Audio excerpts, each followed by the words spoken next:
Hello everyone, start करते हैं physical geography revision series और ये बहुत ही ज़्यादा इंपॉर्टेंट चैप्टर है। ठीक है, atmospheric circulation and weather system. तो इसको फिनिश करते हैं। ओके और गाइस, रिवीजन करना बहुत ज़रूरी है, तो अभी रिवीजन करते रहिए। बहुत कम टाइम बचा हुआ है, अब आपके पास 15 दिन लगभग है, 15 या 20 दिन। ठीक है, तो इस दिन का यूटिलाइज बहुत अच्छे से करें। अब कंप्लीटली 20 दिन भी नहीं है, 19 डेज कह सकते हैं। Okay, uneven distribution of temperature. तो हमें वेरिएशन देखने के लिए मिलता है टेम्परेचर में अक्रॉस अर्थ सरफेस। तो अर्थ का सरफेस जो हर जगह के एक ही जैसा टेम्परेचर मिलता है सन से, नहीं, तो यहाँ टेम्परेचर में वेरिएशन है। तो यहाँ सन का रे भी एक जैसा रिसीव नहीं होता। ठीक है, और इसकी वजह से फिर डिफरेंसेस जो है होता है एटमॉस्फेयर में, क्योंकि टेम्परेचर एक जैसा नहीं है। ठीक है, अक्रॉस द अर्थ सरफेस, तो इसकी वजह से फिर डिफरेंस होता है एटमॉस्फेरिक प्रेशर में। ठीक है, तो एक चीज़ आपको समझना जरूरी है। ठीक है, ये एयर का फीचर है, आप इसको बार बार इसका यूज़ होगा कि जब एयर हीट होता है, ठीक है, हीट जब होगा, यहाँ पे सन की लाइट पड़ेगी या ज़्यादा हीट होगा, तो एयर क्या करेगा, एक्सपेंड करेगा, ये दूर दूर तक जाएगा, एक्सपेंड करेगा। ठीक है, लेकिन जब एयर क्या होगा, कूल होगा, ठंडा होगा, तो ये कॉन्ट्रैक्ट करेगा। ये जैसे कि यहाँ एक्सपेंड कर रहा है, ये फैल रहा है ना, दूर दूर तक इसका पार्टिकल जा रहा है और यहाँ पे ये पास आ जाएगा। ठीक है, इस बात को याद रखना है, और इसी की वजह से हाई प्रेशर और लो प्रेशर होता है। तो जैसे हीट हुआ, यहाँ पे पार्टिकल्स दूर दूर दूर दूर गए, तो यहाँ बन गया लो प्रेशर, और यहाँ पे जब पास आ गए तो ये बन गया हाई प्रेशर। ठीक है, तो ये क्या बन गया, हाई प्रेशर एरिया बन गया। ठीक है, देन अब नेक्स्ट देखते हैं एटमॉस्फेरिक प्रेशर के बारे में कि एटमॉस्फेरिक प्रेशर क्या है।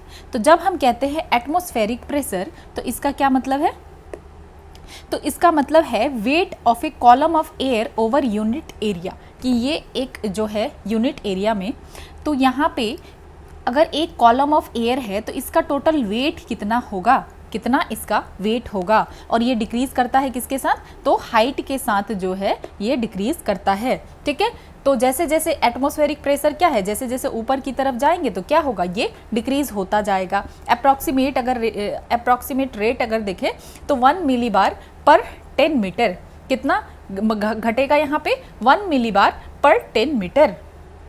तो यहाँ पे ये बात याद रखना है कि जैसे जैसे आप ऊपर जाएंगे तो डिक्रीज होगा एटमॉस्फेरिक प्रेशर। ठीक है, तो एटमॉस्फेरिक प्रेशर के बारे में हमने देख लिया कि ये क्या है, weight of a column of air from the mean sea level to the top of the atmosphere acting on a unit of area. ठीक है, और इसको मेजर किया जाता है मिलीबार्स में, किस में, मिलीबार्स में। और एवरेज एटमॉस्फेरिक प्रेशर जो है सी लेवल पे कितना होता है, तो 1013.2 मिलीबार्स होता है। कितना, 1013 होता है। तो आप इतना याद रख सकते हैं कि एवरेज एटमॉस्फेरिक प्रेशर सी लेवल पे कितना होता है, तो 1013 मिलीबार्स होता है। देन एयर का डेंसिटी अगर देखें तो सी लेवल पे एयर जो है डेंसर होता है ग्रेविटी की वजह से, और इसकी वजह से हायर प्रेशर होता है। और जैसे ही ऑल्टीट्यूड इंक्रीज होता है तो एयर अब लेस डेंस हो गया, तो लोअर प्रेशर। ठीक है, तो यहाँ पे अगर सी लेवल पे देखें, यहाँ नीचे, ठीक है, तो सी लेवल पे क्या होगा, एयर जो है बहुत ज़्यादा डेंस होगा। डेंस क्यों होगा, ग्रेविटी की वजह से। यहाँ पे पार्टिकल पास पास पास पास होंगे, तो यहाँ पे ग्रेविटी की वजह से एयर डेंसर होगा, और इसकी वजह से यहाँ हाई प्रेशर क्रिएट होगा। ठीक है, लोअर एरिया में, मतलब सी लेवल पे। और फिर जैसे जैसे ऊपर जाएंगे, सपोज आप माउंटेन की तरफ जा रहे हैं, ऊपर की तरफ जा रहे हैं, तो एयर जो है लेस डेंस हो जाएगा। क्या होगा, ऑल्टीट्यूड में ऊपर की तरफ आप जैसे जाएंगे डेंसिटी घटता जाएगा। ये बात याद रखना कि जैसे ही आप ऊपर की तरफ जाते हैं एयर का डेंसिटी घटता जाएगा, और वहाँ पे होगा लो प्रेशर। तो ये डेंसिटी की बात है। ठीक है, तो सबसे ज़्यादा डेंस जो है सी लेवल पे होगा, हाई प्रेशर होगा, और जैसे जैसे ऊपर जाएंगे तो डेंसिटी घटेगा। ठीक है, ये हमने देखा। अब देखते हैं मेजरमेंट कि एटमॉस्फेरिक प्रेशर को कॉमनली मेजर किया जाता है मर्करी बैरोमीटर के द्वारा और एनरॉइड बैरोमीटर के द्वारा। ठीक है, उसके बाद इफेक्ट ऑफ हाइट, तो हाइट अगर देखें तो प्रेशर जो है डिक्रीज होगा हाइट के साथ साथ। ठीक है, जैसे ही आप ऊपर की तरफ जाएंगे तो प्रेशर क्या होगा, डिक्रीज होगा, डिक्रीज होता चला जाएगा, लेस।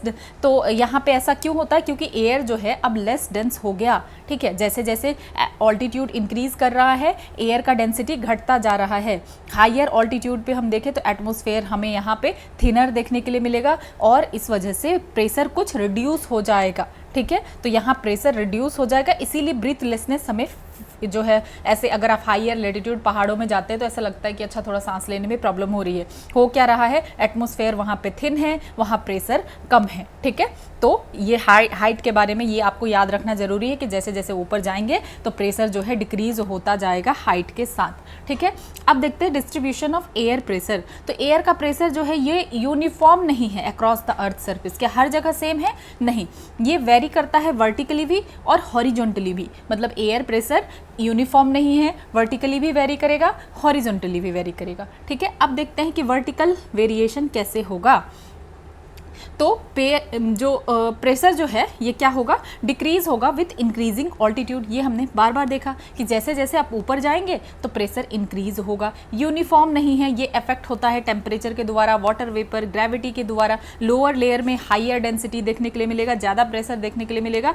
और वर्टिकल प्रेशर ग्रेडियंट जो है much larger then horizontal pressure gradient. तो जैसे आप ऊपर की तरफ ये वर्टिकल वाला एयर प्रेशर ग्रेडियंट देखेंगे तो ये ज़्यादा बड़ा होगा देन द हॉरिजॉन्टल। ठीक है, ये चीज़ याद रखना है। तो vertical pressure gradient much larger than the horizontal pressure gradient, इस बात को ध्यान रखना है। उसके बाद this force acts to move air upwards due to differences in atmospheric pressure with height. तो होता क्या है कि अब एयर अपवर्ड जा ही इसलिए पाता है क्योंकि एटमॉस्फेरिक प्रेशर में क्या है, अंतर है, डिफरेंसेस है हाइट के साथ। तो इसी की वजह से, इस फोर्स की वजह से ही एयर ऊपर की तरफ जाता है। ठीक है, तो इसकी वजह से क्या होता है, एयर ऊपर की तरफ जाता है। अब देखते हैं ग्रेविटेशनल फोर्स का यहाँ पे क्या रोल है। तो ये जो upward vertical pressure gradient force है इसको बैलेंस किया जाता है ग्रेविटेशनल फोर्स के द्वारा, विच पुल्स एयर मॉलिक्यूल्स डाउन। तो हमने देखा कि यहाँ पे क्या हो रहा है, वर्टिकल प्रेशर ग्रेडियंट जो है बहुत लार्जर होता है देन हॉरिजॉन्टल। तो इस वजह से वर्टिकल प्रेशर ग्रेडियंट क्या होता है, लार्जर होता है हॉरिजॉन्टल से। तो इस फोर्स की वजह से क्या होता है, एयर ऊपर की तरफ जाता है। ठीक है, तो एयर ऊपर की तरफ जाता है। एयर ऊपर की तरफ क्यों जाता है, क्योंकि एटमॉस्फेरिक प्रेशर में जो है क्या है, due to differences in atmospheric pressure with height. तो इस बात को याद रखना है, ऊपर जा ही इसलिए रहा है क्योंकि एटमॉस्फेरिक प्रेशर में अंतर है। ठीक है, इसलिए तो जा पा रहा है। लेकिन फिर इसको काउंटर कौन कर रहा है, इस upward vertical pressure gradient force को बैलेंस किया जा रहा है ग्रेविटेशनल फोर्स के द्वारा, जो कि एयर मॉलिक्यूल को नीचे की तरफ खींच रहा है। ठीक है, तो ये जो बैलेंस है between vertical pressure gradient force and gravity prevents the development of strong upward winds. तो अगर ये नहीं हो तो फिर अगर सब ऊपर जाए प्रेशर डिफरेंस की वजह से और ये वर्टिकल प्रेशर ग्रेडियंट की वजह से, तो फिर क्या होगा, अगर ऐसा होने लगे तो वहाँ पे बहुत ज़्यादा अपवर्ड विंड्स जो है, स्ट्रॉन्ग अपवर्ड विंड्स क्रिएट हो जाएगा। तो उसको ये रोकता है। ठीक है, सिंपल। अब तक हमने कुछ बहुत ज़्यादा टफ नहीं पढ़ा है। ठीक है, देन ये बात आपको याद रखना है कि जैसे प्रेशर राइज होता है, ठीक है, राइजिंग प्रेशर मतलब हाई प्रेशर।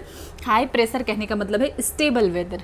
स्टेबल वेदर मतलब हाई प्रेशर है तो यहाँ पे बारिश नहीं हो रही है, मौसम बारिश वाला नहीं है, तो ये स्टेबल वेदर है। जब भी हम अनस्टेबल कहते हैं मतलब क्लाउडी वेदर।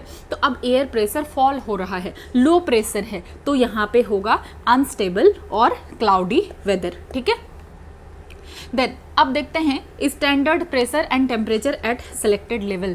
तो सी लेवल पे प्रेशर अगर देखें तो कितना होता है, 1013.25 होता है। तो आप अगर 1013 भी याद रखें तो इनफ है।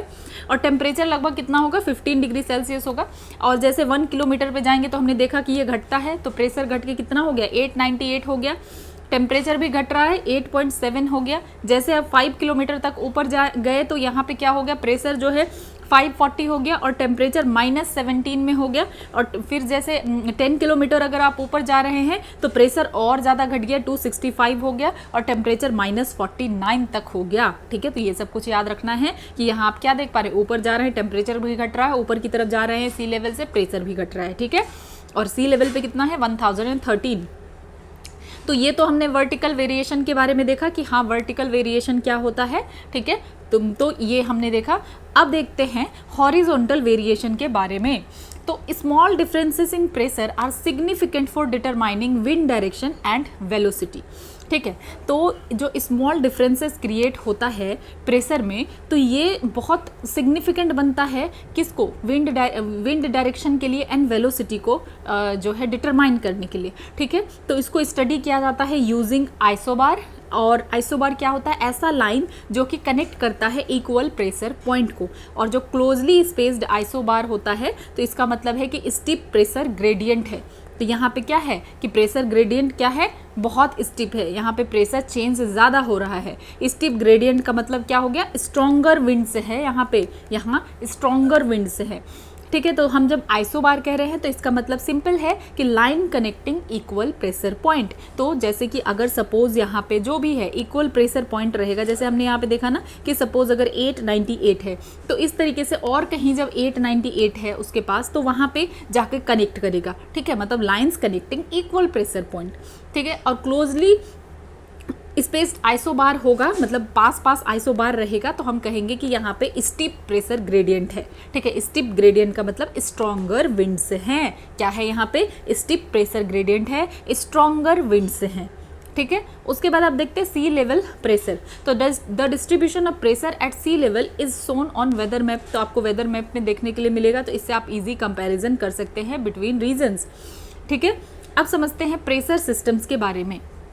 लो प्रेशर सिस्टम, तो लो प्रेशर सिस्टम कहने का क्या मतलब है कि इनक्लोज्ड बाय वन और more isobar with the lowest pressure at the centre. तो जब हम कहते हैं लो प्रेशर सिस्टम तो ये इनक्लोज्ड होता है एक या ज़्यादा आइसोबार से, और लोवेस्ट प्रेशर जो है कहाँ पे होगा, सेंटर में होगा। इस टाइम पे लो प्रेशर सेंटर में होगा। देन हाई प्रेशर सिस्टम, तो ये इनक्लोज होता है वन और मोर आइसोबार से with the highest pressure at the centre. तो जब हाई प्रेशर होगा तो इसका मतलब है हाई प्रेशर सिस्टम, मतलब कि यहाँ सेंटर पे क्या होगा, यहाँ सेंटर पे हाई प्रेशर होगा। जब लो प्रेशर हम कह रहे हैं तो लोवेस्ट प्रेशर जो है, सबसे लोवेस्ट प्रेशर कहाँ होगा, सेंटर में होगा, जो कि इनक्लोज होगा एक या उससे ज़्यादा आइसोबार से, और सबसे कम प्रेशर कहाँ होगा, सेंटर में होगा। ठीक है, देन अब विंड के बारे में देख लेते हैं। तो हाई वाले में क्या है, सिंपल सा याद रखना, हाई वाले में सेंटर में हाई प्रेशर होगा, लो वाले में सेंटर में लो प्रेशर होगा, दैट्स इट।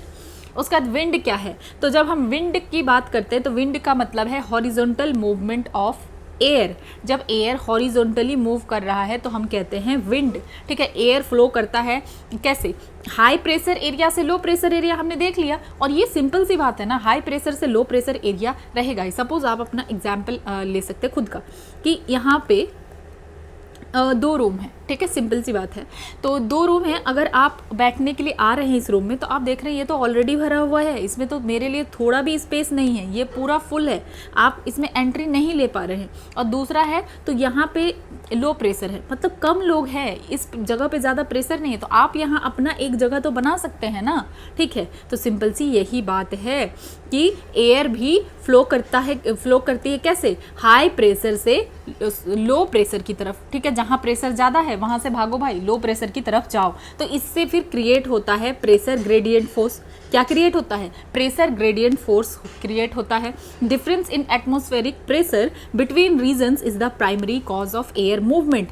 तो आखिर एयर मूव ही क्यों करता है, अगर लो प्रेशर हाई प्रेशर जगह क्रिएट ही नहीं हो, ऐसा कोई रीज़न क्रिएट ही नहीं हो कि कहीं पे लो प्रेशर है कहीं पे हाई प्रेशर है, तो एयर तो मूव ही नहीं करेगा। ठीक है, उसके लिए क्या होना चाहिए, प्रेशर ग्रेडियंट फोर्स होना चाहिए कि कहीं पे लो प्रेशर है कहीं पे हाई प्रेशर है तो होगा क्रिएट। ठीक है, तब फिर जाकर के क्या होगा, मूवमेंट होगा एयर का। और अगर ऐसा कोई प्रेशर ग्रेडियंट ही नहीं है तो फिर जो है एयर का मूवमेंट नहीं होगा। तो विंड्स जो है एक क्या इंपॉर्टेंट रोल प्ले करता है in redistributing heat and moisture across the planet, helping to maintain a constant temperature. तो इसी तरीके से जो विंड मूव करती है ना, हाई प्रेशर से लो प्रेशर एरिया, ठीक है, कहाँ पे, हाई प्रेशर से लो प्रेशर एरिया विंड मूव करती रहती है। जहाँ पे भी हाई प्रेशर है वहाँ से भागो, लो प्रेशर जाओ। ठीक है, सिंपल सा कि जहाँ प्रेशर पड़ रहा है वहाँ से भागो और जहाँ लो प्रेशर है वहाँ जाओ। ठीक है, तो वहाँ पे जहाँ लो प्रेशर है वहाँ जो भी खाली जगह है उसको फिल करता है, और जहाँ पे बहुत ज़्यादा हाई प्रेशर है तो उसको खाली करता है। तो इसी तरीके से विंड का बहुत इंपॉर्टेंट रोल है।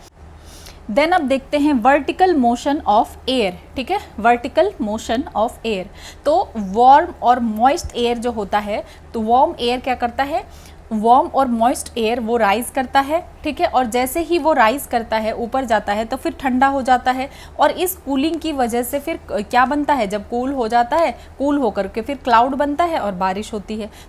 तो हम ये बात जानते हैं कि क्या होता है कि जैसे ही वार्म एयर होगा, ठीक है, वार्म एयर क्या करेगा, वार्म और मॉइस्ट एयर ये यहाँ से निकल के क्या करेगा, ये राइज करेगा, ऊपर की तरफ जाएगा, और जैसे ऊपर की तरफ जाएगा तो नॉर्मल लैप्स रेट है, ऊपर की तरफ जाएगा तो ये क्या होगा, ठंडा होगा, ठीक है, कूल हो गया। और कूल होने के बाद जो ये कूलिंग हुआ, इस कूलिंग की वजह से फिर यहाँ पे क्लाउड और प्रेसिपिटेशन होगा, मतलब क्लाउड का फॉर्मेशन होगा, और क्लाउड जैसे फॉर्म होगा तो फिर हो जाएगा प्रेसिपिटेशन, फिर बारिश हो जाएगी, ठीक है। तो ये होता है वर्टिकल मोशन ऑफ एयर, ठीक है, यही होता रहता है कंटिन्यूअसली। देन अब समझते हैं formation of air masses and weather system. तो एयर मासेस जो है वो भी क्रिएट होता है। एयर मासेस क्या होता है हम आगे पढ़ेंगे डिटेल में। लार्ज बॉडीज ऑफ एयर होता है और इसका यूनिफॉर्म टेम्परेचर होगा, जैसे कि ये एक बॉडी ऑफ एयर है, ये बहुत बड़ा है और इसका यूनिफॉर्म टेम्परेचर है और मॉइस्चर कंटेंट यूनिफॉर्म है, जो कि एक सिग्निफिकेंट रोल प्ले करता है वेदर पैटर्न्स में, ठीक है। जब एयर मास इंटरेक्ट करेगा तो फिर यहाँ पे वेदर जो है कैसा हो जाता है, डिस्टर्ब्ड हो जाता है, स्टॉर्म हो जाता है, ट्रॉपिकल स्टॉर्म हो जाता है, वो बाद में हम पढ़ेंगे, ठीक है। अब देखते हैं ऐसा कौन सा फैक्टर है जो कि रिस्पॉन्सिबल है for variation in air pressure. वैसे तो हम समझ ही चुके हैं पर फिर भी देखते हैं, तो कौन कौन सा फैक्टर रिस्पॉन्सिबल है, ठीक है, for variation in air pressure. आखिर एयर प्रेशर में वेरिएशन हो ही क्यों रहा है, ठीक है। तो सबसे पहला फैक्टर है इसमें टेम्परेचर।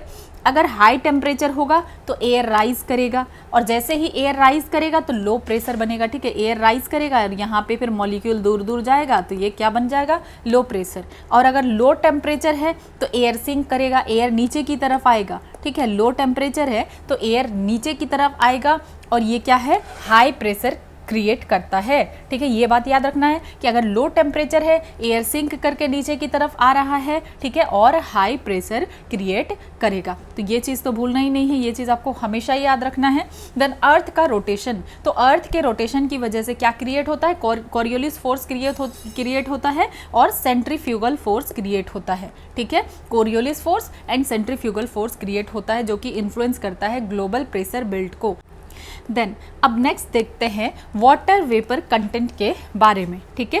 तो air with higher quantity of water vapour has lower pressure. तो होगा क्या कि ऐसा एयर मीन्स मॉइस्ट एयर जिसमें ज़्यादा से ज़्यादा वाटर वेपर है तो इसका प्रेशर लोअर होगा। और ऐसा क्यों होता है, क्योंकि जो because dry air density is more than water vapour. As water vapour increases, जैसे वाटर वेपर बढ़ेगा ओवरऑल डेंसिटी ऑफ एयर जो है डिक्रीज होगा।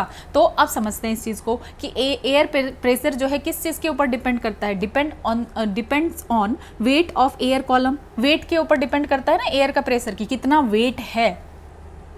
सो वाटर वेपर का अगर देखें मॉलिक्यूलर वेट कितना होता है, 18 होता है, जो कि लाइटर होता है ड्राई एयर से। ड्राई एयर का कितना होता है मॉलिक्यूलर वेट, 29 होता है, ठीक है। तो जैसे ही वाटर वेपर इंक्रीज होता है तो ये हैवियर गैसेस को क्या कर देता है, रिप्लेस कर देता है, जैसे कि नाइट्रोजन, ऑक्सीजन, जो भी हैवियर गैसेस है तो उसको जो है क्या करता है, रिप्लेस करता है, और मॉइस्ट एयर जो है लेस डेंस बन जाता है। तो याद रखना है कि ड्राई एयर जो है ज़्यादा भारी होता है कंपेरिजन टू मॉइस्ट एयर, ठीक है। बस इतना ही याद रखना है कि मॉइस्ट एयर जो है क्या होता है, हल्का होता है कंपैरिजन टू ड्राई एयर, और ड्राई एयर भारी होता है कंपैरिजन टू मॉइस्ट एयर, ठीक है। तो लेस डेंस एयर जब होता है तो ये क्या करता है, एक्सर्ट लोअर प्रेशर कंपैरेटिवली। तब जब एयर डेंस कम होता है, ठीक है, लेस डेंस होता है, तो ये लोअर प्रेशर यहाँ पे बनता है, ठीक है। और अगर ड्राई एयर हुआ मतलब डेंस हुआ ज़्यादा, ड्राई एयर क्या हुआ, ज़्यादा डेंस हुआ, तो ये एक्सर्ट करता है हाई प्रेशर, ठीक है। तो ड्राई एयर एक्सर्ट करता है हाई प्रेशर, और लेस डेंस एयर, यही बात याद रखना है कि लेस डेंस एयर जो है वो एक्सर्ट करता है लो प्रेशर, और क्योंकि ड्राई एयर ज़्यादा से ज़्यादा डेंसर है, ज़्यादा से ज़्यादा घना होता है, तो इसीलिए ये एक्सर्ट करता है हाई प्रेशर, दैट्स इट, ठीक है। तो ये मॉइस्ट वाला और ये वाला भूलना नहीं है, क्योंकि कन्फ्यूज़न हो सकता है कि हमें लगे कि मे बी मॉइस्ट एयर ज़्यादा भारी है, पर ऐसा नहीं है, ठीक है। मॉइस्ट एयर ज़्यादा डेंस है, ऐसा नहीं है, moist air less dense, okay. अब देखते हैं factors affecting wind velocity and direction. कौन सा फैक्टर है जो कि अफेक्ट करता है विंड वेलोसिटी और डायरेक्शन को। तो विंड क्या होता है, तो air in motion due to differences in atmospheric pressure, ठीक है। तो जब एयर मोशन में होता है तो हम कहते हैं इसको विंड, ठीक है। विंड है क्या, air in motion is wind. अब विंड होता ही क्यों है, क्योंकि एटमॉस्फेरिक प्रेशर अलग अलग है, ठीक है। ब्लो कहाँ से करेगी विंड, हाई प्रेशर से लो प्रेशर की तरफ जाएगी। जहाँ पे प्रेशर ज़्यादा है वहाँ क्यों रहना भाई, चलो वहाँ से चलते हैं, ठीक है। Then surface wind experiences friction, तो सरफेस विंड क्या एक्सपीरियंस करेगी, जो है ज़्यादा फ्रिक्शन सरफेस विंड में को एक्सपीरियंस होगा, ज़्यादा फ्रिक्शन, ठीक है। देन अब सरफेस विंड को ज़्यादा से ज़्यादा फ्रिक्शन क्यों महसूस होगा, क्योंकि अगर देखें तो सरफेस पे काफ़ी सारी चीज़ें हैं ना, कहीं माउंटेन है, कहीं कुछ है, अलग अलग तरीके की टोपोग्राफी है, तो इसलिए सरफेस विंड जो है ज़्यादा फ्रिक्शन, सरफेस विंड को ज़्यादा फ्रिक्शन एक्सपीरियंस करने को मिलेगा, ठीक है। देन अर्थ का रोटेशन जो है ये अफेक्ट करता है विंड के मूवमेंट को, ठीक है। तो यहाँ पे अगर आप देखें फोर्स ड्यू टू रोटेशन, तो रोटेशन की वजह से कौन सा फोर्स है जनरेट हो रहा है, कोरियोलिस फोर्स जनरेट होता है रोटेशन की वजह से, ठीक है। उसके बाद horizontal winds near earth surface respond to combined effect of pressure gradient force, frictional force और कोरियोलिस फोर्स। तो जो हॉरिजॉन्टल विंड है अर्थ सरफेस के पास, तो वो रिस्पॉन्ड करती है, ये जो तीनों है ना, pressure gradient force, friction force, Coriolis force, इन तीनों को रिस्पॉन्ड करती है। तो हम देखते हैं अब कैसे कैसे क्या होता है, समझते हैं। और ये जो ग्रेविटेशनल फोर्स है ये क्या करती है, ये एक्ट करती है वर्टिकली डाउनवर्ड, तो विंड को नीचे की तरफ खींचने का काम कौन कर रहा है, ग्रेविटेशनल फोर्स। और यहाँ पे ये तीनों फोर्स है, तीनों के बारे में हम पढ़ेंगे, प्रेशर ग्रेडियंट फोर्स के बारे में, फ्रिक्शनल फोर्स के बारे में, कोरियोलिस फोर्स के बारे में, कि आखिर क्या होता है, इनका क्या इफेक्ट पड़ता है, ठीक है। तो सबसे पहला है प्रेशर ग्रेडियंट फोर्स, तो इसको समझते हैं, ठीक है। तो डिफरेंस जब होता है एटमॉस्फेरिक प्रेशर में, क्योंकि एटमॉस्फेरिक प्रेशर में डिफरेंस है, यहाँ अगर लो प्रेशर है तो यहाँ हाई प्रेशर है, तो यहाँ क्या है, इस तरीके से अंतर है। तो ये जो डिफरेंस है इसकी वजह से एक फोर्स प्रोड्यूस हो रहा है, उस फोर्स का नाम है प्रेशर ग्रेडियंट फोर्स, क्योंकि प्रेशर के ग्रेडियंट की वजह से ये क्रिएट हो रहा है। विंड ब्लो करती है हाई प्रेशर से लो प्रेशर की तरफ, अगर स्ट्रॉन्गर ग्रेडियंट होगा मतलब क्लोजली स्पेस्ड आइसोबार होगा, स्ट्रॉन्गर विंड्स होगा, ठीक है। अगर स्ट्रॉन्गर ग्रेडियंट है, क्लोजली स्पेस्ड आइसोबार है, तो स्ट्रॉन्गर विंड्स होगा, हम पहले भी पढ़ चुके हैं, ठीक है। अगर वाइडली स्पेस्ड आइसोबार है तो यहाँ पे वीक प्रेशर ग्रेडियंट फोर्स होगा, ठीक है। अगर यहाँ पे क्लोजली स्पेस्ड आइसोबार है तो स्ट्रॉन्गर ग्रेडियंट फोर्स है, और वाइडली स्पेस्ड है तो वीक प्रेशर ग्रेडियंट फोर्स है, ठीक है। तो प्रेशर ग्रेडियंट का क्या मतलब हो गया, rate of change of pressure with respect to distance, तो डिस्टेंस के अकॉर्डिंग किस तरीके से जो चेंज हो रहा है प्रेशर में, ठीक है। तो आप अगर यहाँ से ध्यान दें कि हाई प्रेशर से हमेशा लो प्रेशर की तरफ ही जाएगी, ठीक है। अगर हाई प्रेशर है तो लो प्रेशर की तरफ जाएगी। तो अगर आप यहाँ पे देख पा रहे हैं कि अगर क्या है, वाइडली स्पेस्ड आइसोबार है, कि ये आइसोबार क्या है, यहाँ पे स्पेस अगर हम देखें, इधर वाइडली स्पेस्ड आइसोबार देखने के लिए मिला कंपैरिजन टू इधर, ठीक है। तो वाइडली स्पेस्ड आइसोबार का कहने का मतलब है कि यहाँ पे प्रेशर ग्रेडियंट फोर्स वीक है, क्या है, प्रेशर ग्रेडियंट फोर्स वीक है। और यहाँ पे अगर क्लोजली है, ठीक है, क्लोजली स्पेस्ड आइसोबार है, तो इसका मतलब क्या है कि यहाँ पे स्ट्रॉन्गर ग्रेडियंट फोर्स है, ठीक है। तो हाई प्रेशर से लो प्रेशर की तरफ जाएगी, ठीक है। देन दूसरा ये हमने देखा प्रेशर ग्रेडियंट फोर्स, जो कि क्योंकि एटमॉस्फेरिक प्रेशर में डिफरेंस है उसकी वजह से क्रिएट हुआ, ठीक है। अब देखते हैं फ्रिक्शनल फोर्स, ठीक है। तो ये अफेक्ट करता है स्पीड ऑफ विंड को, ये जो फ्रिक्शनल फोर्स है, तो जो विंड की स्पीड है, ठीक है, जिस तरीके से विंड जा रही है, ठीक है, तो उसको ये अफेक्ट करता है फ्रिक्शनल फोर्स, ओके। देन तो ये क्या करता है, स्लो करता है विंड को, क्योंकि अर्थ का सरफेस रेगुलर नहीं है, अर्थ का सरफेस इरेगुलर है, ठीक है। मैक्सिमम ये सरफेस पे होता है और मिनिमल ओवर सी सरफेस, और सी सरफेस के ऊपर ये मिनिमम हो जाता है, और मैक्सिमम जो है सरफेस पे होता है, ये बात ध्यान रखना है, और मिनिमल ओवर सी सरफेस। और ये अफेक्ट करता है विंड्स को अप टू 1 to 3 किलोमीटर का एलिवेशन, तो नीचे नीचे जो है ना, ये सबसे ज़्यादा 1 to 3 किलोमीटर तक ये अफेक्ट करता है, इस बात को ध्यान रखना है। देन तीसरा हमें देखने के लिए मिलता है सेंट्रीपिटल फोर्स। तो सेंट्रीपिटल फोर्स क्या है, inward force that causes wind to move in a circular path around low pressure system. तो सेंट्रीपिटल का मतलब होता है ये इनवर्ड फोर्स है, ठीक है। सेंट्रीफ्यूगल फोर्स मतलब ये बाहर की तरफ वर्क कर रहा है, और सेंट्रीपिटल फोर्स मतलब ये इनवर्ड फोर्स है, इनवर्ड की तरफ वर्क कर रहा है, और इसकी वजह से ही विंड जो है मूव करता है सर्कुलर पाथ में अराउंड लो प्रेशर सिस्टम, कि यहाँ लो प्रेशर सिस्टम है तो विंड सर्कुलर पाथ में मूव करेगा। तो सेंट्रीपिटल का मतलब है इनवर्ड फोर्स, इस बात को याद रखना है। देन चौथा फोर्स है कोरियोलिस फोर्स, ठीक है। और ये फोर्स क्यों है? अर्थ की रोटेशन की वजह से, force due to earth's rotation affecting wind direction, और ये विंड की डायरेक्शन को अफेक्ट करता है। और इसको किसके नाम पे रखा गया है? तो गैस्पार्ड गस्टावो डी कोरियोलिस, उनके नाम पे कोरियोलिस फोर्स रखा गया है। और ये विंड को डिफ्लेक्ट किधर करता है? ठीक है, राइट इन नॉर्दर्न हेमिस्फेयर। तो ये अगर नॉर्दर्न हेमिस्फेयर है तो यहाँ पे राइट की तरफ, और लेफ्ट इन सदर्न हेमिस्फेयर, तो सदर्न हेमिस्फेयर में किधर की तरफ? तो सदर्न हेमिस्फेयर में इधर की तरफ डिफ्लेक्ट करेगा, लेफ्ट की तरफ जो है डिफ्लेक्ट करेगा। ये फेरेल्स लॉ है। तो अभी हम लोग देखेंगे पिक्चर में तो ये क्लियर हो जाएगा लेफ्ट राइट वाला सीन, क्योंकि कन्फ्यूजन होता है। तो आपको जस्ट इतना ही याद रखना है, right in northern hemisphere, left in southern hemisphere. ठीक है, राइट, नॉर्दर्न, लेफ्ट, सदर्न।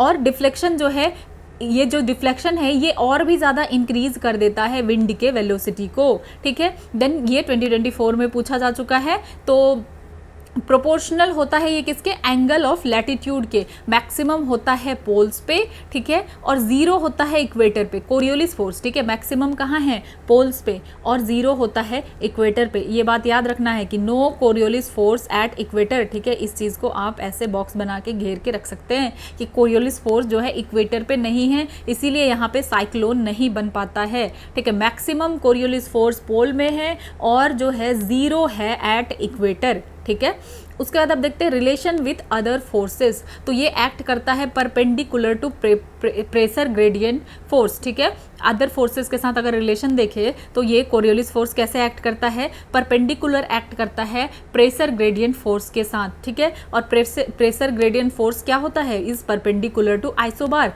ये आइसोबार के परपेंडिकुलर होता है। जहाँ पे हाई होगा प्रेशर ग्रेडियंट फोर्स, वहाँ पे हाइयर विंड स्पीड होगा, और वहाँ पे ग्रेटर कोरियोलिस डिफ्लेक्शन होगा। ठीक है,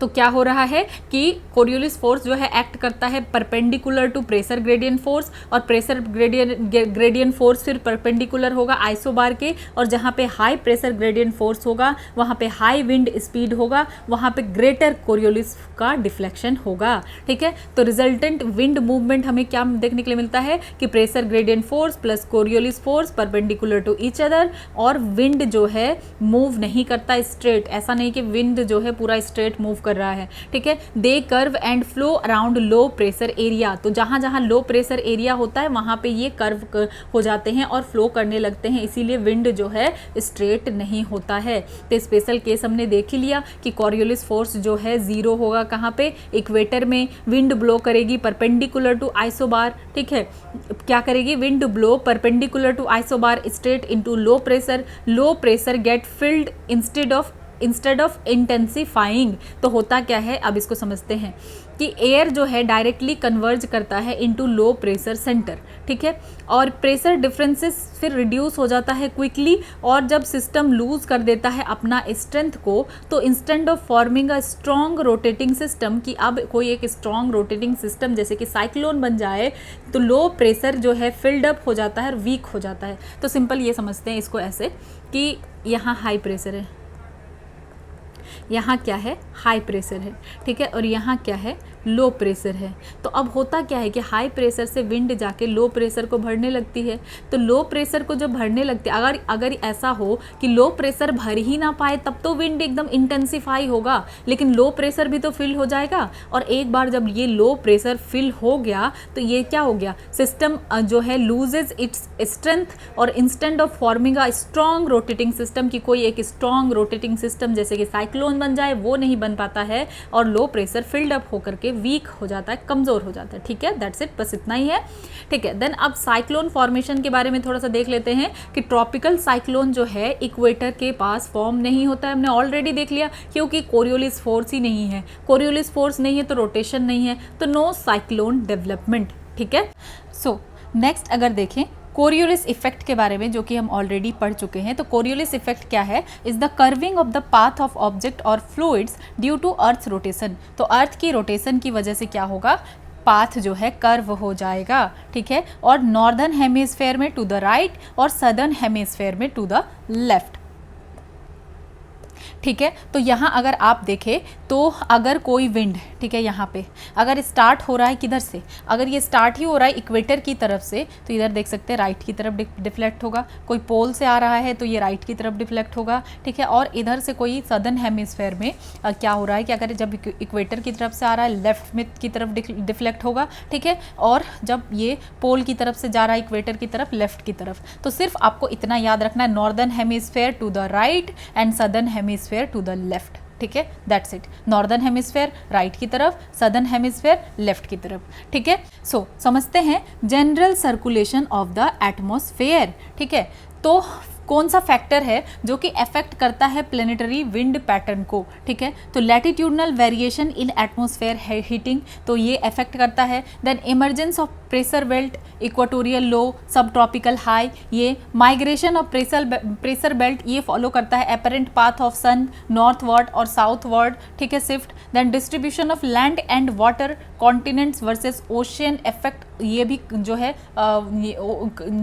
जो भी कॉन्टिनेंट और ओशियन में किस तरीके से फ्लो करता है वो भी इफेक्ट करता है। देन अर्थ का रोटेशन क्या करता है, जनरेट करता है कोरियोलिस फोर्स। तो ये सारा जो है फैक्टर है जो कि इफेक्ट करता है प्लेनेटरी विंड पैटर्न को, ठीक है। लैटिट्यूडनल वेरिएशन इन एटमॉस्फेरिक हीटिंग कि हमने देख लिया कि हर जगह यूनिफॉर्म जो है तरीके से नहीं हो रहा है atmosphere heat. Then pressure belt जो इमर्ज हो रहा है या माइग्रेशन हो रहा है प्रेशर बेल्ट का, तो ये क्या फॉलो करता है अपेरेंट पाथ ऑफ सन, ठीक है, नॉर्थवर्ड या साउथवर्ड शिफ्ट होता है, हम आगे डिटेल में पढ़ेंगे।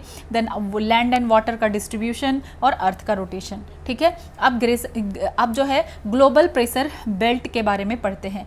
तो हॉरिजॉन्टल प्रेशर डिस्ट्रीब्यूशन क्रिएट करता है distinct belt of high and low pressure across the latitude, ठीक है। तो ये जो हॉरिजॉन्टल प्रेशर डिस्ट्रीब्यूशन है ना, इस तरीके से हॉरिजॉन्टल प्रेशर डिस्ट्रीब्यूशन ये क्रिएट करता है distinct belt of low and high pressure across latitude. Major belt अगर देखें equatorial low, subtropical high, subpolar low and polar high. तो इसको डिटेल में पढ़ते हैं, ठीक है, इंपॉर्टेंट है।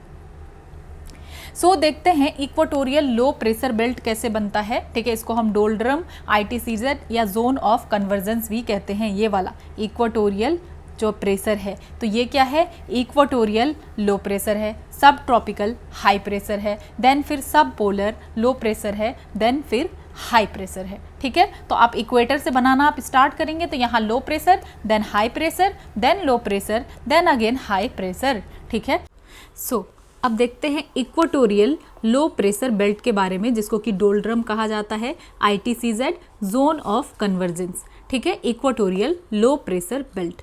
तो ये कहाँ लोकेटेड है, around the equator 0 to 5 degree north and south में, और इसको डोल्ड्रम भी कहा जाता है। मतलब ये काम होता है और यहाँ पे कोई हॉरिजॉन्टल विंड नहीं होता है, इसको याद रखना है कि हॉरिजॉन्टल विंड यहाँ नहीं होता है, डोल्ड्रम, ठीक है। तो ये थर्मली इंड्यूस्ड प्रेशर बेल्ट है, और ये क्यों बन रहा है, क्योंकि डिफरेंशियल हीटिंग है, ठीक है, differential heating of the earth की वजह से बन रहा है, ये थर्मली इंड्यूस्ड है, ठीक है। देन सन क्या करता है, heats the earth surface intensely. तो सन की रेज की वजह से क्या होता है कि अर्थ का सरफेस इंटेंसली हीट होता है, और जो वार्म एयर फिर होता है वो फिर ऐसे धीरे क्या करने लगता है, राइज करता है, ठीक है। क्या करता है, ऊपर की तरफ जाता है, राइज करता है, वर्टिकली राइज करता है, स्ट्रॉन्ग अपवर्ड कन्वेक्शन होता है, वो ऊपर की तरफ राइज करता है, ठीक है। उसके बाद जो ये राइजिंग एयर है ये लो प्रेशर जोन क्रिएट करता है, ठीक है। ये जो राइजिंग एयर है ये क्या क्रिएट करती है, लो प्रेशर जोन, ठीक है, with very weak horizontal pressure gradients. तो हमने देखा कि यहाँ पे हॉरिजॉन्टल प्रेशर ग्रेडियंट बहुत लो होता है, इसीलिए ये ऊपर की तरफ चली जाती है, ठीक है। और due to lack of pressure differences horizontally, क्योंकि प्रेशर डिफरेंसेस है भी नहीं हॉरिजॉन्टली, तो यहाँ पे there is little to no horizontal wind. क्योंकि हॉरिजॉन्टल में अगर देखें तो यहाँ हॉरिजॉन्टली क्या हो रहा है, प्रेशर डिफरेंस भी नहीं है, तो इसीलिए यहाँ लिटिल या नो हॉरिजॉन्टल विंड मूवमेंट हो रहा है, और एयर मोस्टली अपवर्ड जा रही है इंस्टेड ऑफ साइडवेज ना जाके ऊपर की तरफ ही जा रही है, ठीक है। और कोरियोलिस फोर्स भी मिनिमल होता है इक्वेटर पे, तो एयर यहाँ पे डिफ्लेक्ट नहीं करती है टू क्रिएट हॉरिजॉन्टल विंड, मतलब हॉरिजॉन्टल विंड नहीं बन पा रहा है। तो यहाँ से कीवर्ड हमें क्या मिला, डोल्डम, काम, नो हॉरिजॉन्टल विंड और ऊपर की तरफ जा रही है, ठीक है, वर्टिकल राइज कर रही है ज़्यादा, ठीक है, थर्मली इंड्यूस्ड प्रेशर बेल्ट है, ठीक है। और इसको क्या कहा जाता है, inter tropical convergence zone, ITCZ भी कहा जाता है और थर्मल इक्वेटर भी कहा जाता है। क्यों? क्योंकि विंड जो है फ्लोइंग फ्रॉम सब tropical high pressure belt converge here. तो जो हो रहा है कि सब ट्रॉपिकल, ये जो सब ट्रॉपिकल हाई प्रेशर, यहाँ से जो भी विंड आ रही है, तो ये जोन ऑफ कन्वर्जेंस है ना, दोनों तरफ से विंड यहाँ आके कन्वर्ज कर रही है, इसीलिए इसको कहा जाता है जोन ऑफ कन्वर्जेंस भी हमने देखा, ठीक है। तो की फीचर क्या है, ये थर्मली इंड्यूस्ड है, सन के ओवर हीट होने की वजह से बना है ये low pressure, intense solar heating है तो एयर राइज कर रही है, लो प्रेशर फॉर्म हो रहा है, और ये कन्वर्जेंस जोन है ट्रेड विंड्स का, दोनों हेमिस्फेयर से आ रही है। हम देख पा रहे हैं यहाँ पे कि ट्रेड विंड जो है दोनों हेमिस्फेयर से आ रही है, यहाँ कन्वर्ज कर रही है, ठीक है। उसके बाद कोई हॉरिजॉन्टल विंड नहीं है, सिर्फ वर्टिकल कन्वेक्शन करंट्स है, राइजिंग मॉइस्ट एयर, तो जो मॉइस्ट एयर है वो राइज कर रही है, इसके वजह से क्या हो रहा है, क्यूमुलोनिम्बस क्लाउड बन रहा है, थंडर स्टॉर्म हो रहा है, कन्वेक्शनल रेनफॉल हो रहा है, shift with the sun's apparent movement, और ये जो है सन के एपरेंट मूवमेंट के साथ शिफ्ट करती है, ठीक है। और इसीलिए सीजनल चेंजेस देखने के लिए मिलता है मॉनसून पैटर्न्स में। तो ये कुछ फीचर्स हैं, हमने यहाँ के बारे में देख लिया, ठीक है। देन जो हम बात कर रहे हैं इंटर ट्रॉपिकल कन्वर्जेंस जोन, तो ये क्या है, वही लो प्रेशर है नियर द इक्वेटर, क्योंकि यहाँ इंटेंस सोलर हीटिंग हो रहा है, वार्म एयर राइज कर रही है, वर्टिकल कन्वेक्शन करंट बन रहा है, जो विंड है फ्रॉम ट्रॉपिक्स, जो भी ट्रेड विंड है ये कन्वर्ज कर रही है इसी लो प्रेशर एरिया में, ठीक है, और असेंड कर जा रही है within the convective cell, simple सी बात है। और एयर जो है राइज कर रहा अपर ट्रोपोस्फेयर में कितना तक, 14 किलोमीटर ऑल्टीट्यूड तक, और जहाँ पे ये जैसे ऊपर जा रही है तो ये कूल करेगी और डाइवर्ज करने लगेगी जैसे 14 किलोमीटर तक गई, ठीक है। तो यहाँ पे अगर सपोज यहाँ से देख लेते हैं कि लो प्रेशर, यहाँ पे हमने देखा ये ऊपर की तरफ जा रही है, ठीक है, इस तरीके से। अब ये 14 किलोमीटर जाने के बाद यहाँ पे हम जानते हैं कि नॉर्मल लेफ्ट रेट भी होता है, ये जैसे ऊपर की तरफ जाएगी, ये ऊपर यहाँ पहुँच के सपोज 14 किलोमीटर पहुँच के ठंडा हो जाएगा, ठीक है। ठंडा होने के बाद हमने क्या देखा कि ये कूल होकर के डाइवर्ज करेगी पोल की तरफ, तो जैसे कूल होके फिर अब ये पोल की तरफ जो है आने लगेगी, ठीक है। अब ये और फर्दर ऊपर नहीं जाएगी, क्योंकि अब ये ठंडा होके भारी हो गया, अब ये डाइवर्ज करके किधर की तरफ जाएगी, पोल्स की तरफ जाने लगेगी, ठीक है। देन एक जो हमने पढ़ा एडियाबेटिक एक्सपेंशन, तो ये एडियाबेटिक एक्सपेंशन का क्या मतलब होता है कि as air rises pressure decrease हो जाएगा, चाहे लो प्रेशर हो जाएगा, एयर एक्सपेंड करेगी, टेम्परेचर ड्रॉप हो जाएगा विदाउट लूजिंग हीट। मतलब क्या हो रहा है कि टेम्परेचर कम हो रहा है लेकिन हीट जो है लूज नहीं हो रहा है, बिना हीट लूज हुए टेम्परेचर जो है ड्रॉप हो रहा है, ठीक है।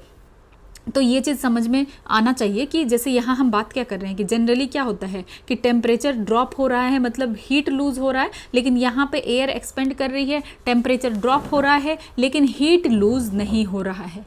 देन और क्या हो रहा है, डिस्टेंस फ्रॉम द सरफेस, तो सरफेस से अब डिस्टेंस बढ़ गया है, तो अब जो है डायरेक्ट हीटिंग जो है अर्थ के सरफेस से नहीं मिल पा रहा है, टेम्परेचर अब कूल हो रहा है। जब ये ट्रोपोस्फेयर में पहुंच रही है 14 किलोमीटर तक, तो पोल की तरफ मूव करने लगती है, ठीक है। डिसेंड फिर ये तब क्या होता है कि डिसेंड करती है 30 degree north and 30 degree south में जाकर के, और बना देती है सब ट्रॉपिकल हाई प्रेशर। जो ये हम देख रहे हैं कि ये ऊपर जाने के बाद एक टाइम के बाद ये क्या कर रही है, डिसेंड कर रही है, पहले तो पोल की तरफ जाके ये क्या होगा, अब ये डिसेंड करेगी, तो इसको इसीलिए हम कहेंगे सब ट्रॉपिकल हाई प्रेशर। यहाँ पे ये क्या बना रही है, सब ट्रॉपिकल हाई प्रेशर बना रही है, ठीक है, कि ये ऊपर जो जा रही है तो इसका कोई लिमिट है ऊपर जाने का, ठीक है। वहाँ से फिर क्या हो रहा है कि ये मूव कर रही है पोल की तरफ, और फिर ये डिसेंड करने लगेगी इन जो है 30 to 40 डिग्री की तरफ, तो देन यहाँ पे बन जाएगा ये 30 not 30 to 40, 30 degree south and 30 degree north की तरफ, ठीक है। तो फिर ये जो है सब ट्रॉपिकल हाई प्रेशर बनाएगी, ठीक है। की फीचर अगर देखें तो पोजीशन जो है शिफ्ट होता है सन के एपरेंट मूवमेंट के साथ, सीजनल शिफ्ट देखने के लिए मिलता है। जीरो कोरियलिस फोर्स इक्वेटर में है, इसलिए कोई साइक्लोन नहीं बनेगा। डोल्ड्रम मतलब जोन ऑफ काम एयर एट 0 डिग्री लैटिट्यूड, और कोई भी नो सरफेस विंड मूवमेंट, ये हमने ऑलरेडी देखा कि हॉरिजॉन्टल जो है क्या होता है, वीक होता है यहाँ पे। तो ITCZ को हम और भी ज़्यादा एक्स्ट्रा देख लेते हैं कि ITCZ क्या है। तो ITCZ जो है इंटर ट्रॉपिकल कन्वर्जेंस जोन है। ये एक लो प्रेशर बेल्ट है इक्वेटर के पास, जहाँ पे कि नॉर्थ ईस्ट और साउथ ईस्ट ट्रेड विंड जो है दोनों तरफ से आके क्या कर रही है, कन्वर्ज कर रही है। ठीक है, तो इसीलिए इसको क्या कहा जाता है, इक्वेटोरियल ट्रो और डोलडरम्स भी कहा जाता है। तो सन के मूवमेंट के साथ क्या कनेक्शन है देखते हैं। तो लिंक है इसका सन्स एपरेंट मूवमेंट। तो जो ये पोजीशन है ITCZ का, ये शिफ्ट करती है नॉर्थ और south of the equator following the apparent movement of the sun, कि सन जिधर जाएगी उधर ही ITCZ उसके पीछे पीछे। ठीक है, सन जहां लो प्रेशर वहां सन जहां। ITCZ है क्या, लो प्रेशर बेल्ट ही तो है, तो सन जहां लो प्रेशर बेल्ट वहां। सिंपल सी बात है कि ये सन के एपरेंट मूवमेंट को फॉलो करेगी, जहां पे सन वहां पे ITCZ। ठीक है, ये क्या है, low pressure belt. Then seasonal shift भी होता है ITCZ का, डेफिनेटली होगा, सन के साथ ही तो जाएगी, तो ये लो प्रेशर बेल्ट शिफ्ट होगा, सीजनल शिफ्ट होगा। तो मार्च में होता है इक्विनॉक्स, मार्च 21 में यहाँ पे सन डायरेक्टली ओवरहेड होती है इक्वेटर पे, तो ITCZ भी नियर द इक्वेटर।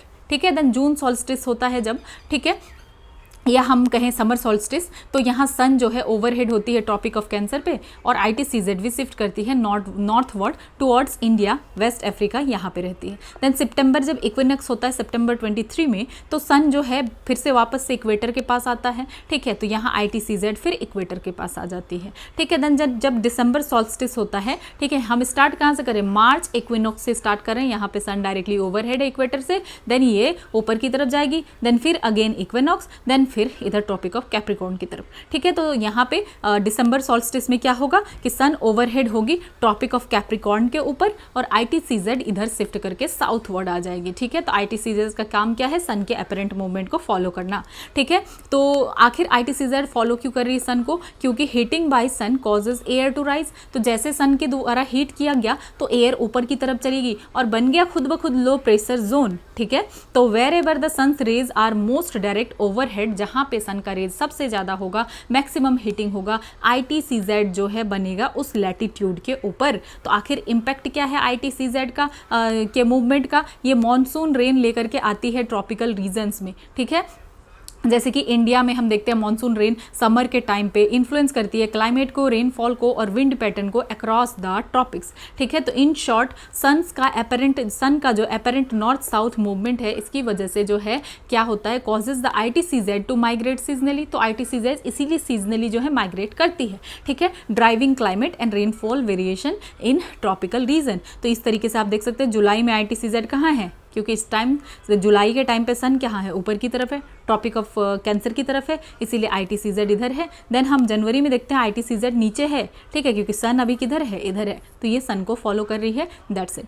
ठीक है, उसके बाद आप देखते हैं सब tropical high pressure belt 30 degree north and 30 degree south. तो इसको हम हॉर्स लैटिट्यूड भी कहते हैं और जोन ऑफ विंड डाइवर्जेंस कहते हैं। देन फॉर्मेशन अगर ये देखें तो ये डायनेमिकली इंड्यूस्ड है। ठीक है, ये मेनली क्यों कॉज हो रहा है, क्यों बन रहा है, by subsiding air of Hadley cell and Coriolis deflection. ठीक है, तो हम हेडले सेल को भी आगे डिटेल में पढ़ेंगे। तो ये हेडले सेल की सबसाइड होने की वजह से और कोरियोलिस के डिफ्लेक्शन की वजह से, सिर्फ रोटेशन की वजह से अकेले नहीं हो रहा है। ठीक है, अगर ये स्टेटमेंट बन के आता है कि ये रोटेशन की वजह से अकेले हो रहा है, नहीं, और भी फैक्टर है, हेडले सेल है, कोरियोलिस डिफ्लेक्शन है। ठीक है, तो जैसे एयर राइज करती है इक्वेटर पे और मूव करती है पोल वर्ड, ठीक है, अपर ट्रोपोस्फेयर में जाके, तो फिर यहाँ डिफ्लेक्शन भी होता है अर्थ के रोटेशन की वजह से, कोरियोलिस फोर्स की वजह से। ऊपर जैसे ही जाती है एयर, हमने देखा कि ये ठंडा हो जाएगा, भारी हो जाएगा, डिसेंड करने लगेगा अराउंड 30 डिग्री लैटिट्यूड पे जाके, और वहां जाकर के, क्योंकि अब ये जो एयर है ये क्या है, ये ठंडा है, तो ये हाई प्रेशर बनाएगा। ठीक है, तो की फीचर इसका क्या है, डाइवर्जिंग विंड है, ये जोन ऑफ काम एंड ड्राई वेदर है। ठीक है, descending air is warm and dry, तो यहाँ पे डिसेंडिंग वेदर क्या होगा, वार्म और ड्राई होगा, जिसकी वजह से फॉर्मेशन होता है डेजर्ट का।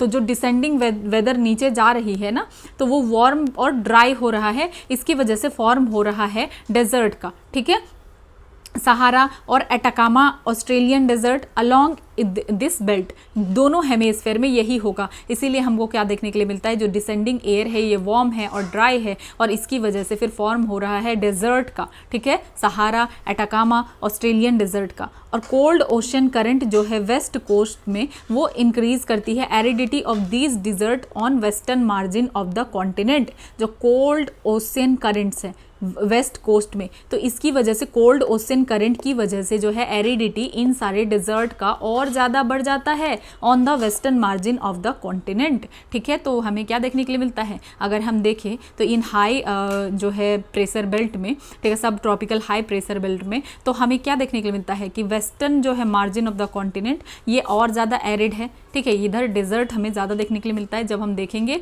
तो अभी पता चल जाएगा वो भी। अगर हम विंड्स देखें, ठीक है, विंड्स फ्रॉम सब ट्रॉपिकल हाई, ठीक है, सब ट्रॉपिकल हाई से कौन सी विंड्स फ्लो करती है देखते हैं। टुवर्ड इक्वेटर, इक्वेटर की तरफ जाती है north east trade wind northern hemisphere से, then south east trade wind southern hemisphere से, और इसकी वजह से क्या होता है, रेनफॉल होता है ईस्ट कोस्ट में और डेजर्ट बनता है वेस्ट कोस्ट में। तो याद रखना है, डेजर्ट बन रहा है वेस्ट कोस्ट में, रेनफॉल हो रहा है ईस्ट कोस्ट में। तो हम इसको देख लेते हैं, north east trade wind northern hemisphere में और south east trade wind southern hemisphere में। नाम ईस्ट क्यों है, क्योंकि ईस्ट की तरफ से ये जो है फ्लो करती है। ये north east trade wind, south east trade wind, ठीक है, साउथ की तरफ से ही, सॉरी ईस्ट की तरफ से ही ये क्या कर रही है, फ्लो कर रही है ईस्ट की तरफ से, ठीक है। दोनों साइड में अगर देखें तो ईस्ट से इधर स्लाइटली वेस्ट की तरफ, ठीक है, ईस्ट की तरफ से, इसलिए इधर हो गया ये नॉर्थ ईस्ट, ये साउथ ईस्ट, ठीक है, north east trade wind, south east trade wind. तो north east trade wind and south east trade wind, तो इसका हमने क्या देखा कि इसकी वजह से क्या हो रहा है, give me a moment, yes. तो यहाँ पे हमने देखा कि रेनफॉल होगा ईस्ट कोस्ट में, इधर वाले कोस्ट में ईस्ट की तरफ क्या होगा, इधर रेनफॉल होगा, और वेस्ट की तरफ जो है डेजर्ट बनेगा, वेस्ट की तरफ डेजर्ट बनेगा, नॉर्थ ईस्ट ट्रेड विंड, ठीक है, नॉर्थ ईस्ट ट्रेड विंड। और हम क्या देख पा रहे हैं, साउथ ईस्ट ट्रेड विंड, ठीक है, ईस्ट की तरफ से ही ब्लो करता है, तो south east trade wind, south east trade wind, और ये नॉर्थ ईस्ट, ठीक है। देन अब अगर देखें टुवर्ड्स टेम्परेट लो प्रेशर बेल्ट, तो लो प्रेशर बेल्ट की तरफ अगर देखें तो साउथ वेस्टर्लीज नॉर्दर्न हेमिस्फेयर में और नॉर्थ वेस्टर्लीज सदर्न हेमिस्फेयर में, ठीक है, और ये कैरी करेगी वार्म इक्वेटोरियल वाटर को western coast of temperate land में, ठीक है। तो ये वार्म इक्वेटोरियल वाटर को किधर लेकर के जाएगी, western coast of temperate land, ठीक है। तो साउथ की तरफ से अगर हम देखें मतलब सदर्न हेमिस्फेयर में, तो सदर्न हेमिस्फेयर में नॉर्थ वेस्टर्लीज और नॉर्दर्न हेमिस्फेयर में साउथ वेस्टर्लीज, ठीक है। इसको भी देख लेते हैं, ठीक है। तो हम क्या देख पा रहे हैं, नॉर्थ वेस्टर्लीज वेस्ट की तरफ से फ्लो कर रहा है, तो इसको हम वेस्टर्लीज कहते हैं, ठीक है, वेस्ट की तरफ से आ रहा है तो वेस्टर्लीज। तो ये हो गया नॉर्थ वेस्टर्लीज और ये हो गया साउथ वेस्टर्लीज, वेस्ट की तरफ से फ्लो हो रहा है तो इसीलिए वेस्टर्लीज, ओके। देन इसका वेस्टर्लीज का इफेक्ट क्या है, तो वेस्टर्लीज का इफेक्ट ये है कि ये वार्म इक्वेटोरियल वाटर को कैरी करेगी to western coast of temperate land, western coast of temperate land में ये कैरी करेगी, ठीक है। देन सदर्न हेमिस्फेयर में कुछ स्पेशल नेम्स है, देख लेते हैं, ठीक है। रोरिंग 40 डिग्री साउथ, ठीक है, फ्यूरियस 50 डिग्री साउथ, स्क्रीमिंग और स्टॉर्मी 60 डिग्री साउथ।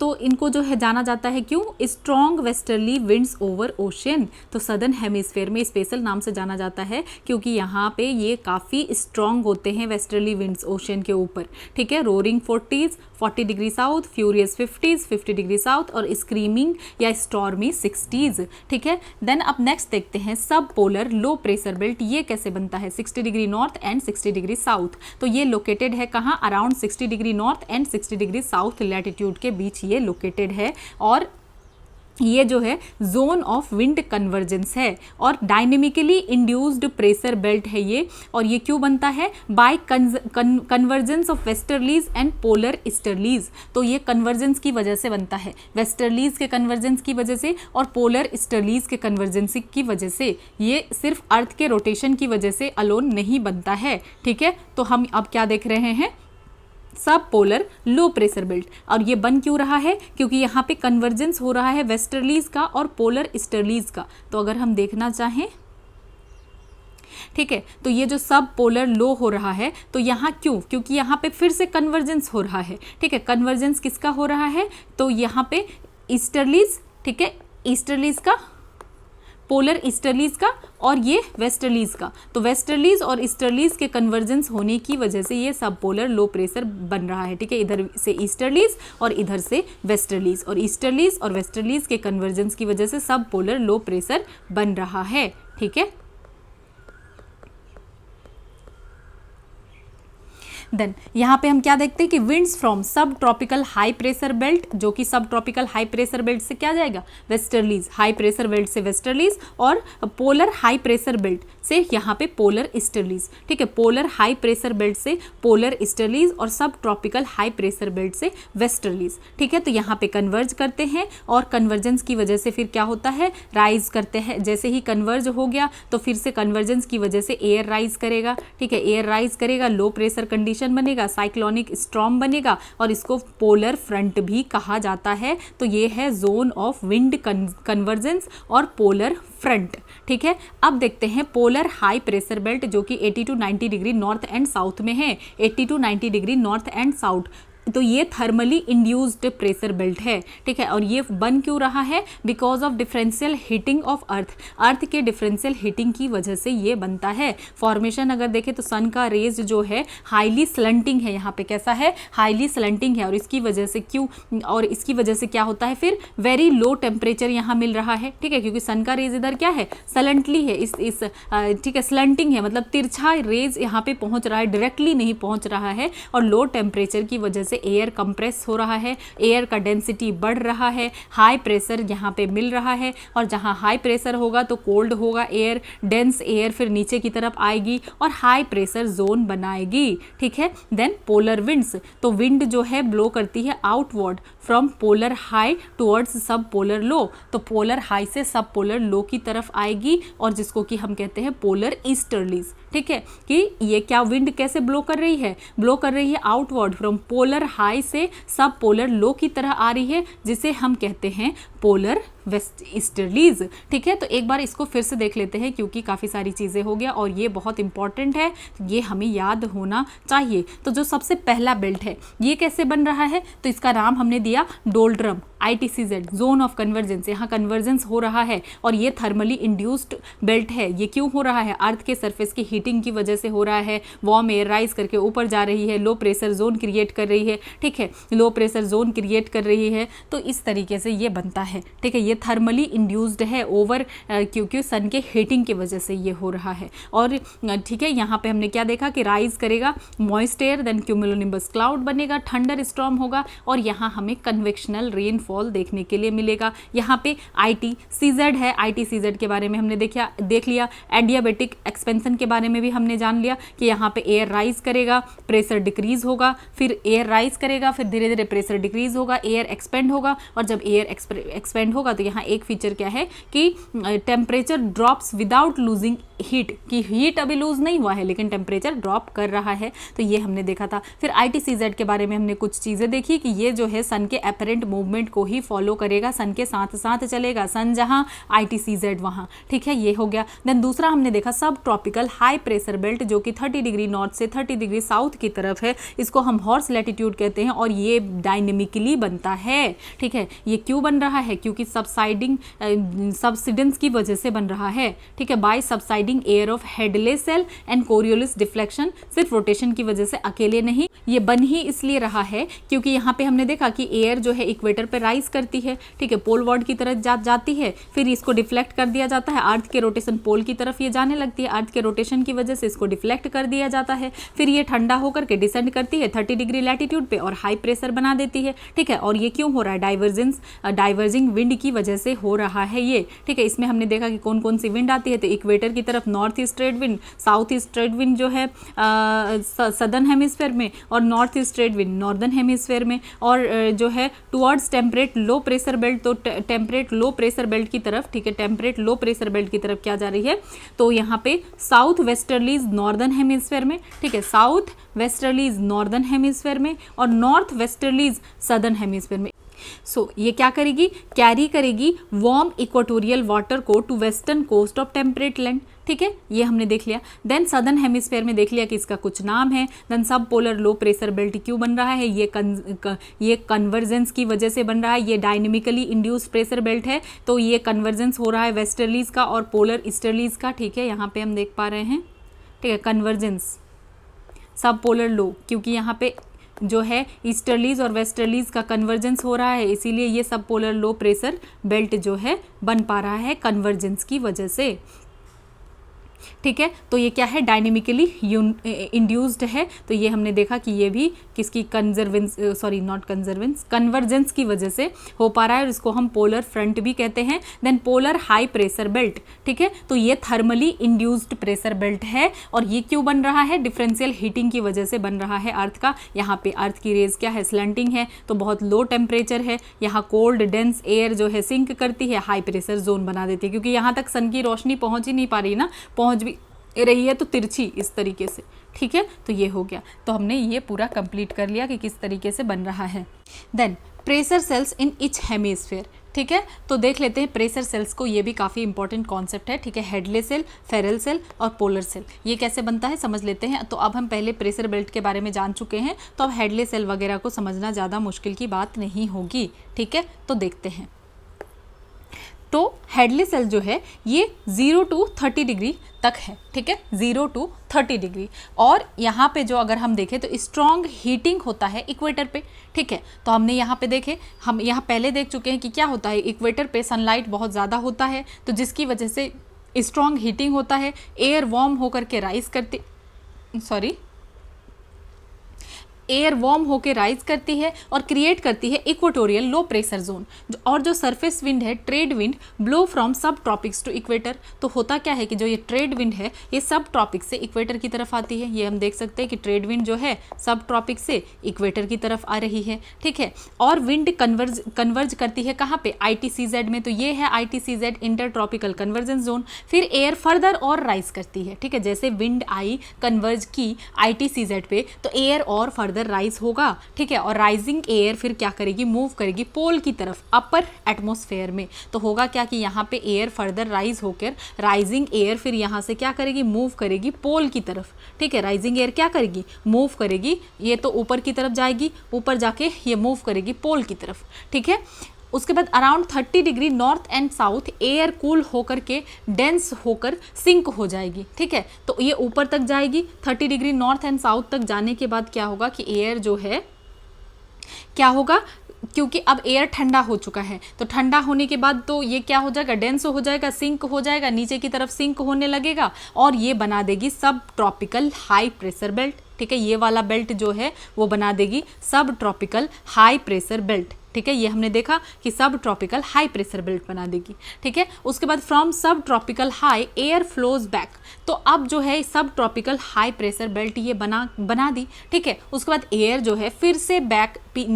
से जो है बैक होने लगेगी। ठीक है, फिर ये towards equator as a trade wind, और इक्वेटर में ये कैसे आने लगेगी, एज ए ट्रेड विंड। तो ये जहाँ पे सब ट्रॉपिकल हाई प्रेशर तक जाने के बाद फिर से ये इक्वेटर की तरफ आने लगेगी ट्रेड विंड के रूप में। ठीक है, इक्वेटर की तरफ ट्रेड विंड के रूप में ये आने लगेगी, और इसी तरीके से एक जो है पूरा का पूरा साइकिल जो है कंप्लीट हो जाएगा। सिंपल सा इसका कॉन्सेप्ट क्या है कि हमने यहाँ पे देखा कि बहुत ज़्यादा हीट होता है इक्वेटर पे, तो इक्वेटर पे बहुत ज़्यादा हीट होने की वजह से यहाँ पे इक्वेटर पे बन जाता है लो प्रेशर जोन। जब लो प्रेशर जोन बन जाता है तो यहाँ पे हम क्या देखते हैं कि सरफेस विंड जो है या ट्रेड विंड ब्लो करती है, सब ट्रॉपिक से इक्वेटर की तरफ आती है। ठीक है, सब ट्रॉपिक से इक्वेटर की तरफ जो जाती है तो ये विंड क्या करती है, कन्वर्ज करती है इस ITCZ जोन पे, तब एयर और फर्दर राइज करती है। ठीक है, एयर क्या करती है, अब फर्दर राइज करके ऊपर की तरफ जाने लगेगी। ठीक है, फर्दर राइज करेगी, ऊपर की तरफ जाने लगेगी। ये यहाँ पे अगर आप देखें तो यहाँ एयर जो है फर्दर क्या कर रही है, राइज कर रही है, और राइज करके ये ऊपर की तरफ जाने लग जाएगी। ठीक है, ऊपर की तरफ अगर जाएगी तो एक तो हमने देखा कि कोरियोलिस फोर्स की वजह से डिफ्लेक्ट होगा, फिर ऊपर की तरफ जैसे जाने लगेगी, ये पोल की तरफ जाने लगेगी, तो ये धीरे धीरे धीरे जो है ठंडा हो जाएगा, और जैसे एक टाइम होगा ठंडा होगा तो ये सबसाइड होकर के नीचे की तरफ आने लगेगी, ठीक है, सबसाइड होकर के नीचे की तरफ आने लगेगी इस तरीके से। तो इसी तरीके से जो है ना पूरा एक जो है हम कह सकते हैं साइकिल कंप्लीट होता है। आप यहाँ देख सकते हैं कि इस तरीके से सबसाइड होके ये नीचे आती है और देन ये बनाती है फिर सब ट्रॉपिकल हाई प्रेशर बेल्ट, ठीक है।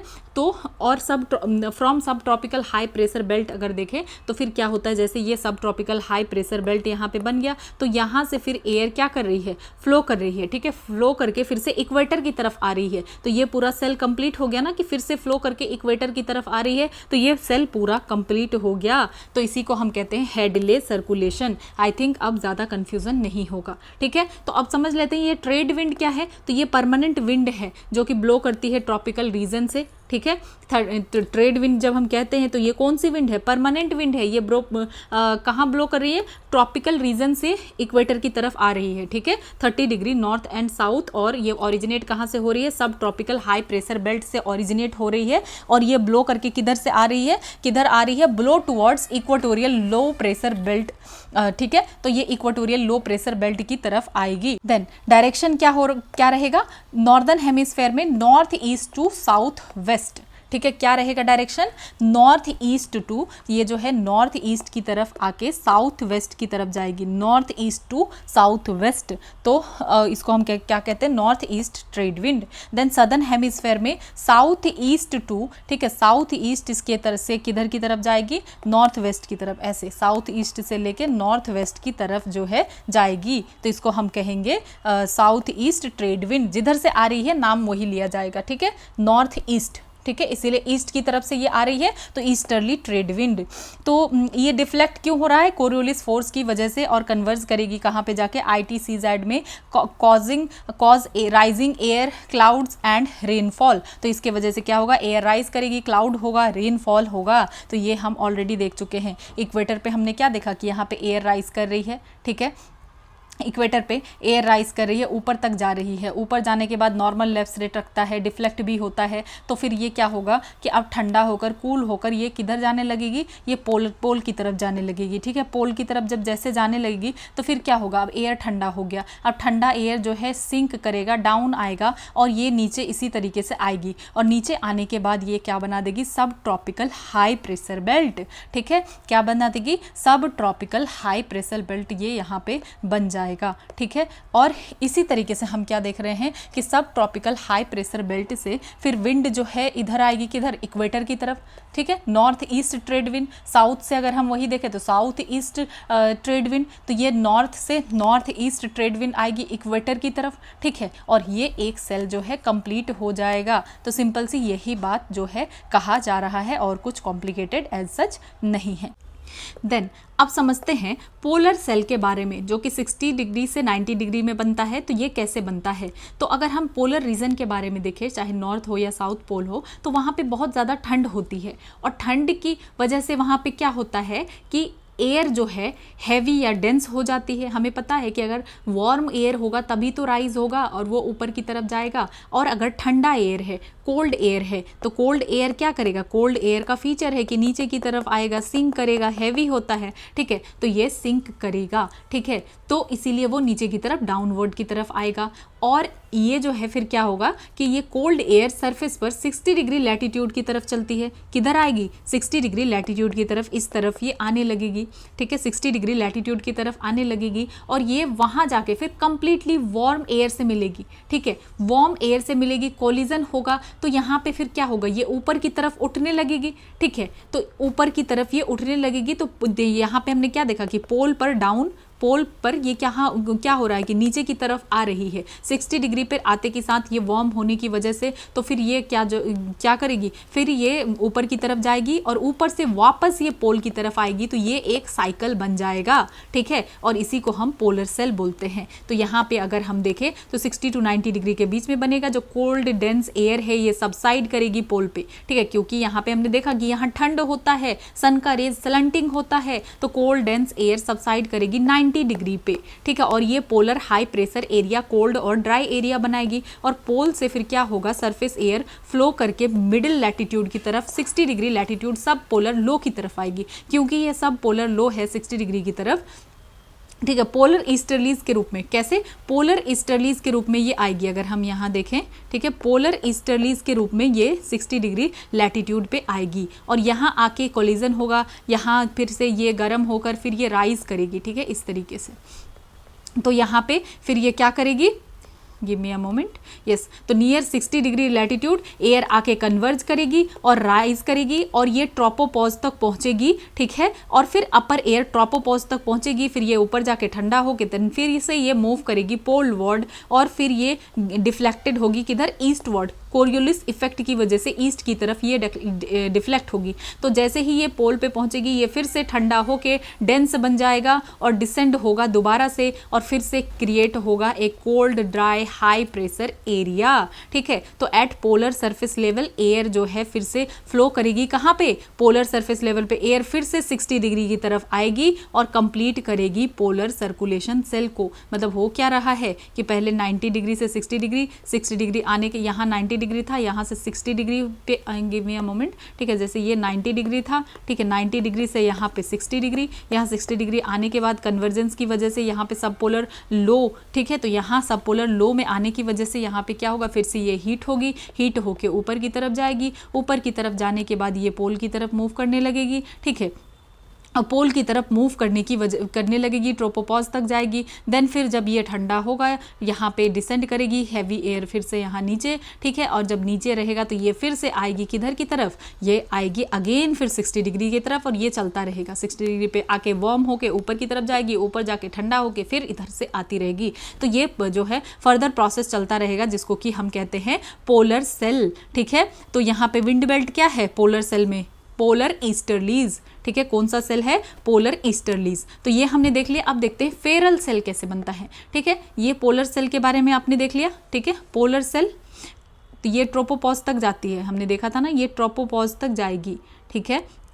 60 डिग्री से यहाँ पे पहले यहाँ से स्टार्ट होगा कि ये इधर से कहाँ से, यहाँ क्योंकि पोल पे ठंडा होता है तो ये इधर से नीचे आएगी, ठीक है, इधर से आएगी 60 डिग्री की तरफ, 60 डिग्री में आकर के ये ऊपर की तरफ राइज होगा, राइज होने के बाद फिर ये पोल की तरफ चलती रहेगी, ट्रोपोपॉज तक जाएगी। देन यहाँ पे फिर से ये ठंडा होकर नीचे की तरफ आएगी, एक पोलर सेल ये कंप्लीट होता है, ठीक है। देन अब देखते हैं कि फेरल सेल क्यों बन रहा है। अब फेरल सेल इसलिए बन रहा है क्योंकि इधर एक सेल पोलर सेल बन रहा है, इधर एक सेल हेडले सेल बन रहा है, इसकी वजह से फेरल सेल बन रहा है, ठीक है। तो ये जो है बन रहा है बिटवीन सब ट्रॉपिकल हाई और सब पोलर लो। तो यहाँ सब ट्रॉपिकल हाई है, इधर सब पोलर लो है और इसकी वजह से ये फेरल सेल बनता है। तो ये जो सिंकिंग एयर है एट 30 डिग्री, तो यहाँ पे क्या देखने के लिए मिल रहा है कि एयर यहाँ पे सिंक कर रहा है 30 डिग्री पे और राइज कर रहा है कहाँ पे, यहाँ से हम देख रहे हैं कि ये राइज कहाँ कर रहा है, राइज कर रहा है एट 60 डिग्री। तो ये अपने आप ही एक मिड लैटिट्यूड सेल बना दे रहा है क्योंकि 30 डिग्री पे नीचे,